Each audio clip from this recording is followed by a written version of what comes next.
जिन्ना चिकर battery मुकनी नहीं जान छुटनी नहीं, सारी सारी रात मोबाइलों पे।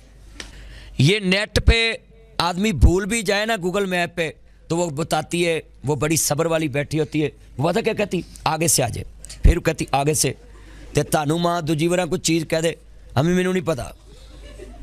आपको टीचर को भी, ये जितने टीचर बैठे इनके लिए भी ये मिसाल है कि बच्चा आपको 10 दफ़ा भी पूछे ना तो ये डायरेक्शन वाली को कॉपी कर ले, कि वो आदमी 10 गलियां भी भूल जाए ना तो जनाब वो कहनी इधरों आ जाओ इस तरफ से। फिर पबजी कैसे होता है, मामा पास बैठी होती है, बेटी पबजी पे लगी होती, माँ कहती है पुत्र ए मेरा ब्लड चेक करी, शुगर। मामा 1 मिनट 2 फौजी रह गए हैं, जिन्ना चर 2 फौजी मरने उन्ना चर भाई माँ मर जाए। तो ये मेरी बेटियों को चाहिए ना। हमारे पाकिस्तान में चमचागिरी बड़ी है। चमचा समझते हैं? चमचा क्या है?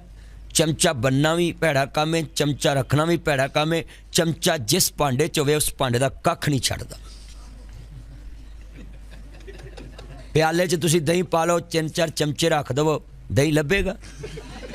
अच्छा चमचे की मैं आपको पहचान भी बताता हूँ।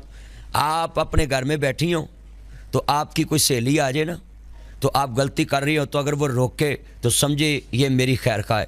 तो अगर वो कहे ना वो कर ला मम्मी इंजी करनी होनी सा, तो समझे ये चमचागिरी कर रही है। गड्डी च बैठे हो ना उस्ताद तो जेड़ा ताड़ा दोस्त ताड़े नाल बैठा हुए अगे टोया होवे तो जेड़ा बंदा चमचा हो ना वो पता कि कहेगा वो जान दे, तो जेड़ा ताड़ा खैर खा ना वो कहेगा यार खलो उतर के वेख लवां टोया ज़्यादा तो नहीं, गड्डी तो कितना विच वजे। सहेली लफ्ज़ कह लवां तो कुड़ियां नूं अच्छा नहीं लगता, क्योंकि ये अज कहती मेरी फ्रेंड है। हाँ जी।